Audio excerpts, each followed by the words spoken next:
So, CCL Sports Cards fans, yeah, this is my latest shipment from Ship My Cards. If you caught my last one, a lot of the stuff that I get from Ship My Cards has been prospects, and the majority of this shipment is prospects as well. As you saw in the thumbnail for this video, I spent quite a bit considering they're all prospects. So we're going to go through them one by one, and I'm going to talk about each of the prospects, why I like them.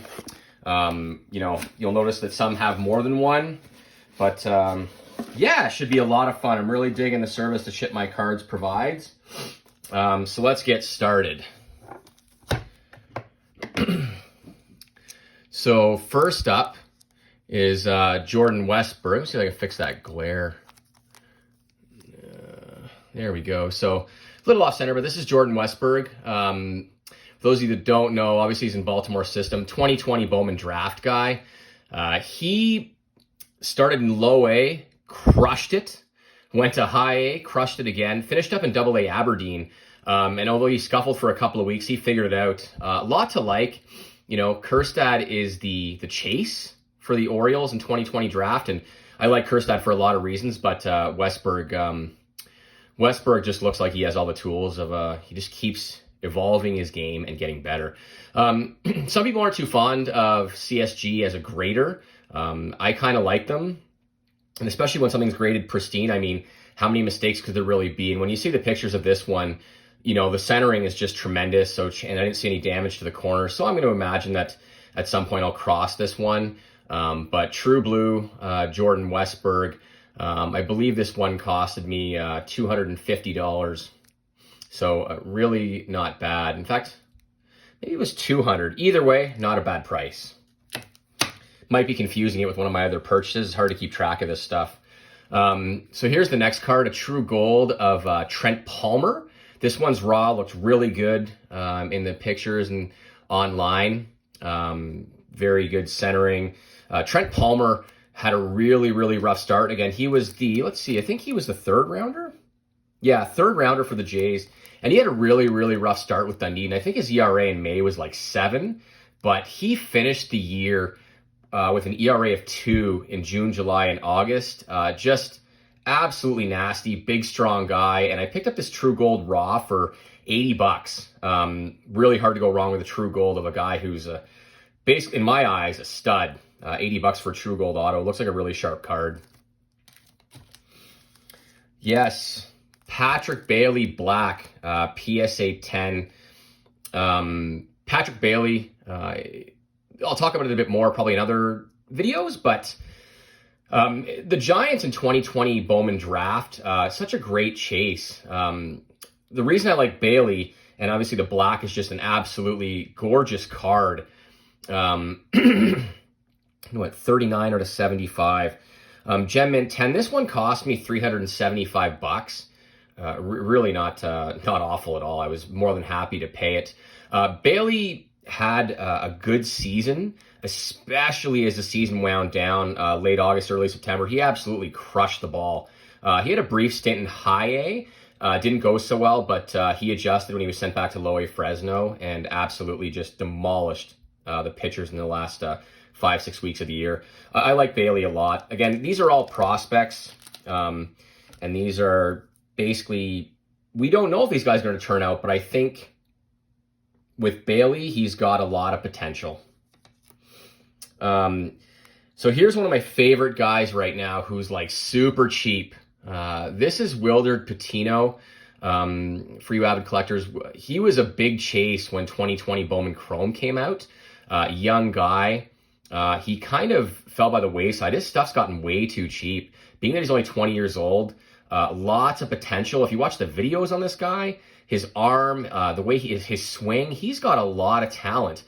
And I think guys were just turned off because, they probably think he stinks or he sucks because his stats weren't any good last year. But he actually had a quad injury or a calf injury. It's really hard to tell when you read online with some of these reports, but he had a leg injury, kind of sidelined him for a lot of the year. Towards the end of the season, when he got promoted after his rehab stint in rookie ball, he went back to low A Visalia, I think, and he actually played well as the season wound down. And given that it's 20 years old, there's a lot of time with Patino, and I like him a lot, especially because his stuff's gotten cheap. Sky's the limit. I think for this orange wave, number is at 24 of 75. I think it was $600 in PSA 10. Really beautiful card. An orange of a young guy, $600. I'm okay to roll the dice. I like Patino. Let's see what we got over here. Let's go to Jesse Franklin. I don't have a lot of his stuff, although I chased the Braves a little bit in 2020 draft.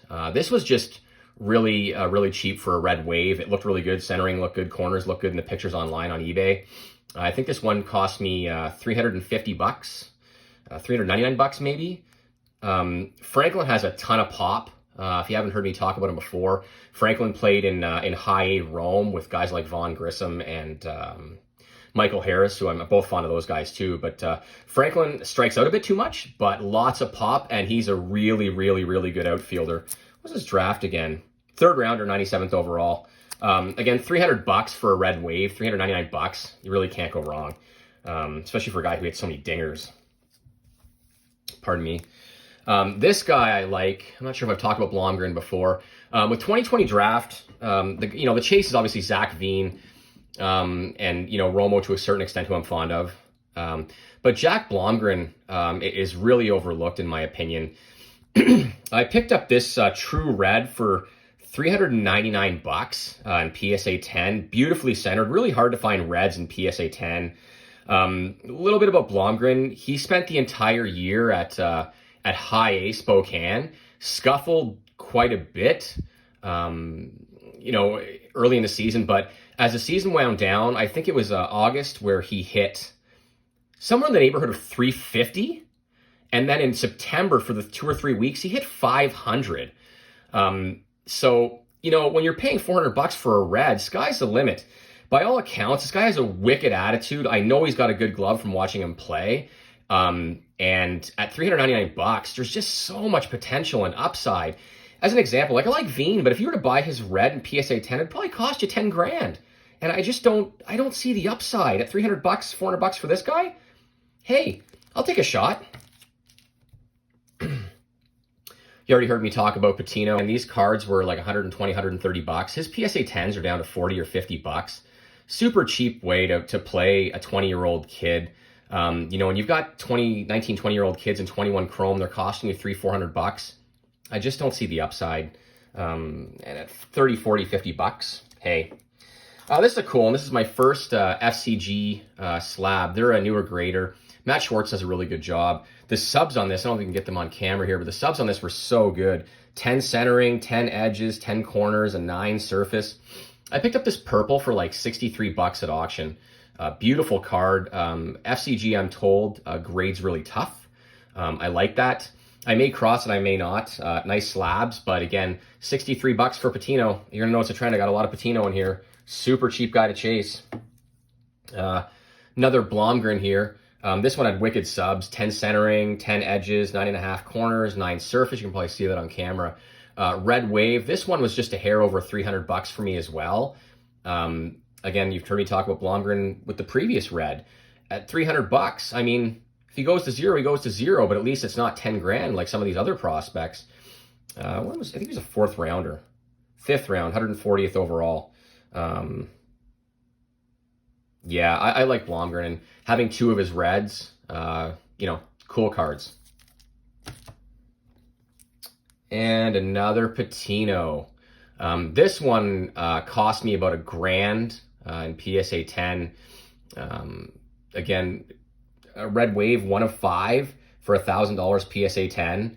At 20 years old, you got time with Patino. I like him a lot. I like the videos on him. I like how he plays. And again, he's young. And we got a true orange of RJ Dabovich. I have RJ's Superfractor. I don't have his red. I have his gold. I have his black. Sort of building the rainbow for this guy. He played almost his entire year at AA and just lights out as a closer until he got hurt towards the end of the year. But I like him a lot. This one cost me $80 for a true orange. I might have overpaid a little bit, but I like him to be a closer. He did so well starting at AA. Really can't complain about how Dabovich has pitched. And again, the Giants in 2020 draft are just loaded. You can usually take them in a break for a full case, 135, 150 bucks. Just stacked. And lastly, this was kind of just a fun purchase for me. I'm always joking around with a few of my friends about Kevin Maiton. I think I paid 80 bucks for this purple. A few years ago, it probably would have cost me 500 bucks. I don't know. I wasn't in collecting in 2017, but I heard Maiton was the chase, same year as Acuna.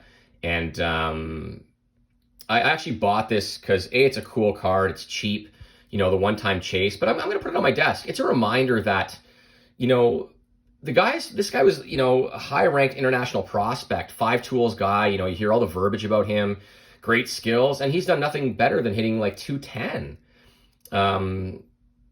He's in the Angels organization now. He's 21, so there's still time with Maiton, but I didn't really buy this one strictly as an investment. I bought it more as a reminder that, we're just going to pick prospects sometimes who don't pan out.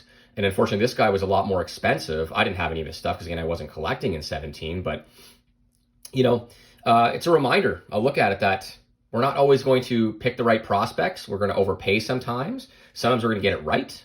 And, Maiton's going to be a fun reminder. And just the fact that it's purple, it's kind of color matched. BGS 9.5, great subs. Cool card, 75 bucks. That was so much fun. Remember, in using Ship My Cards, I generally look at these cards in an online account for a few weeks before bringing those cards home. But you collectors know it is a ton of fun to finally hold a card in your hands.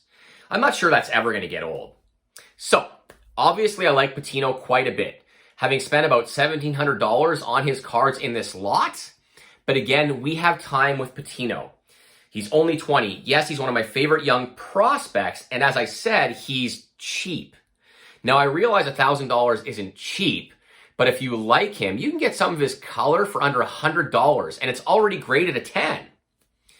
Blomgren was my other favorite. He's a cheap chase, and somewhat forgotten because of Veen and Romo with the Rockies in 2020 Bowman draft. When you're getting a gem mint red with an auto for under $400, to me, that's crazy. Yes, he's 23 and will be until next September, so he's a bit older. But with how he torched the ball late in the year and how he's adapted to being a pro after such a slow start early in the year, I imagine he's going to start at AA Hartford, maybe AAA if he has a really good spring. So tell me, which prospects do you like from the ones you saw today? Which ones do you think I'm completely off on? I'd love to hear about it. Tell me in the comments below. I absolutely love all the feedback I've been getting from you watchers. So, yes, I will say in closing, prospecting is a lot of fun. It's also kind of dangerous financially. I mean, let's call it what it is. It's gambling. The truth is, none of us know, including myself, which prospects from each draft class will turn out. For me, I like getting a good cross-section of players. I'll watch some games, I'll do a little bit of research, and then make my bets. I do my best to avoid big money guys when prospecting because, as I've alluded to, if these guys are costing you $10,000 for a red or a gold in some cases, how much upside is there really? And if that player tanks and that card goes to zero, that is a tough pill to swallow. I don't care who you are.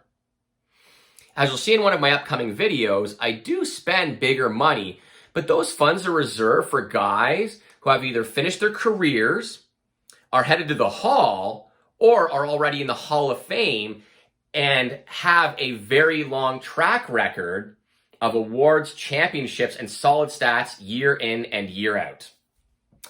Thank you very much for watching. I appreciate all of you and the time you spend with me. Remember that anything said on this channel is strictly my opinion and shouldn't be considered financial advice in any way.